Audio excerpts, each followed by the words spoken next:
All right, what's up, Panther Nation? This is your man, Big Brother A, here with the Carolina Frat House podcast. You know, we've had the first round of the NFL draft yesterday. We ended up picking Monroe Freeing, tackle, in the first round. You know, he was a good pick. You know, I actually was going to put him down as a winning scenario for the Panthers because of his high relative athletic score, but I didn't.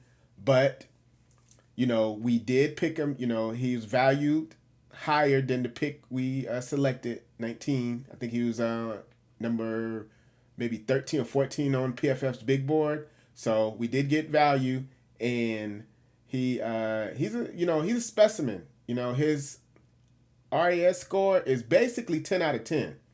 So if you want to build a left tackle in the lab, you would build Monroe Freeing, right? Like great arm length, great agility, speed, great size. I think the only thing that was sort of light was his weight, and he can add weight. So it's just a great pick. I know, old lineman picks are sort of, born in general, but I thought it was a great pick, and I'm glad we didn't have to trade up anything to make this type of selection. So we also had we had a big need with Icky being hurt. He's out all of next year. Icky, I think he's a slightly above left tackle at his best. Great run blocker, so pass blocker. And with this serious injury, when he returns, we can possibly move him to right tackle or guard. I would prefer guard. But either way, he might not even be on the team in the future. But if we can build up Monroe Freeing, he can become an elite tackle. And that's something I believe Icky could not become, an elite left tackle. So, great pick. Really happy with the first round selection. But I really want to talk about the second and third round because, that's going to help round out our NFL, our draft. And I want to go over who do I think we're going to get in the second round. So let's go over to the next page, and I want you to look at the box in the top left corner. So that is PFF put out an article with every team's biggest need, or what they believe every team's biggest need. And for the Panthers, they listed linebacker. All right. And the reason being, both our linebackers were in the bottom 25th in pass coverage and run defense. All right. So Roseboom and Trevor Wallace just was not getting it cut at all. Both were below average. And Roseboom is gone. But we still have Trevor Wallace. So we signed Devin Lloyd to fill in as a starter, but we could, from what they assessed, we could use someone else next to Devin Lloyd. And I agree. All right? I agree. So when you look at the players that's available for day two, a lot of these guys we've brought in for 30-day top 30 visits. Like Lee Hunter, Caden McDonald, Jermon McCoy. The corner actually mentioned in the previous video to stay away from. He's healthy, he's top 15 talent, but his knee, all right, we want to stay away from a player that has such a his knee injury. Is it green flag? Right? They say degenerative knee issue. It might not heal back correctly. All right, we've tried this with Jonathan Brooks, and who know we've drafted him 2 years ago. He still has not played for us yet. Who knows if he'll ever play for us? I don't want us to take that risk in the second round. I think we're going to keen in on linebacker. All right. So even with these players available, I believe our second round pick is going to be Jacob Rodriguez. All right. Jacob, he will mix well with Devin Lloyd. All right. Devin Lloyd can be the pass rushing linebacker. He could be more of the blitzing box linebacker, while Jacob is more of sideline to sideline coverage linebacker, cleanup linebacker. I believe they'll mesh well, but I think he's just going to be a better linebacker than Trevor Wallace. He has the instincts as a great linebacker. I think I think linebacker is sort of like running back. Like when you're talented and have the instincts, you're going to come out good or great first year. All right, you know a running back is good rookie year. Right, he might not reach his full potential then, but he comes out great immediately. And I feel like that way with middle linebackers. Um, with Jacob Rodriguez, his biggest knock is really his size. Okay, he's a smaller linebacker, 6'1", barely 230, and his athleticism is mentioned a lot. But if you look at his combine, he did extremely well. Look at his combine numbers and compare them to Luke Kuechly's combine numbers. They're extremely close. Extremely close. Now I do know Luke Kuechly was 6'3" and about 240, but still that's extremely close. So Jacob, he's plenty athletic enough. All right, he's just slightly smaller, and I don't think that should be a problem.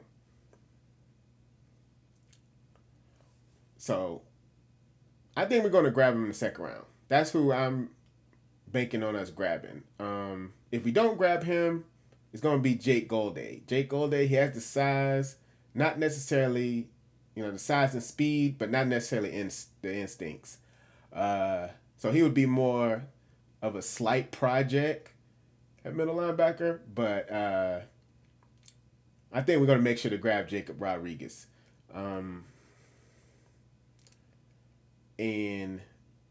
with day 3 come around, I didn't want to just list that on the screen specifically, but day 3, I think that's going to be wide open. All right, we can look at safety, we can look at guard. Some more depth behind guard. We had a lot of old linemen hurt and off the team. Center. Could look at center. We could look at another old tackle, cornerback. There's a lot of ways we can go. I think we're mostly going to look at depth with potential in the 3rd or 4th round. Mostly we try to get guys that got probably a pretty good RAS score. So I could see us getting if he falls like Traydon Stukes, I think he's actually going to climb up into the 2nd round. So AJ Halsey, he might fall to the 3rd. Now his RS score isn't like necessarily high. He didn't really do any of the athletic testing, but he's plenty. He's pretty stocky and compact, pretty good. So him, Lee Hunter. I think a lot of the run stuffing D tackles are going to fall to the 3rd. I believe that's why Caden McDonald fell. Okay, he's really a run stopping D tackle, nose tackle. Doesn't offer much pass rushing potential. Jamal McCoy, if he falls to the 3rd, I would look into drafting him. All right, 3rd round, hey, you got like top 15 player potential. Maybe we take a chance on you in the 3rd round. Maybe. But we'd be looking at a lot of positions, maybe even tied in wide receiver. What if for some reason Denzel Boston falls to the third round, or you look at another wide receiver, maybe like Zachary Branch, just extremely small slot, quick wide receiver. Chris Brazell, we brought him in for top 30 visit. He's 6'4", has X receiver potential, but can move around. There's a lot of ways we can go. I'm gonna say safety, corner, someone in the secondary. You know, so I think either corner or safety. There's gonna be someone in the secondary in the third round. But I could see guard, some could see guard, could see D tackle. But I'm gonna guess corner and safety. So I'm putting a stamp on it though. Jacob Rodriguez. He's gonna be announced, and he's gonna be the true next wave of like great middle linebackers in Panthers history. So I really believe in him. So let's see if he falls to us. I'm not going to be able to stream the draft tonight. I'm actually going to be going to a frat step show competition. So I'm going to have the frat house spirit tonight anyway. But, I'm going to keep up with the picks while I'm watching the step show. And I'm going to... I'll go over the picks and stuff tomorrow morning before and I should be able to stream day 3 for the draft. But you guys in the comments, how about post who do you think we're going to draft in the second round? If not Jacob Rodriguez. And also, just make sure to like and subscribe. But I think they're gonna follow, like I said, analytically. We have some logic for PFF. I think they're gonna follow that logic, and we're gonna grab linebacker. And we have to understand, the second and third round is gonna put our draft together. Last year, when we drafted T-Mac, there was some confusion with that pick, but it came together because we really needed edge. It came together when we got 2 edge players in the second and third round, Princely and Nick Scorton. So that draft came together greatly because we put it together with the second and third round picks. And I believe we're going to put together this draft really well with our second and third round picks. Right? So like I said, I don't know who we're gonna draft, but I do know after I believe with this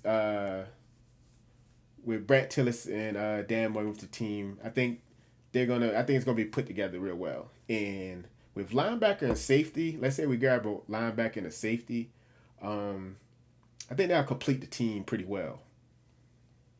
All right. So we have the tackle, we have someone at linebacker and someone to help turn our defense, hopefully to potentially elite, and we will and that will put together this whole draft as a contribution to the team.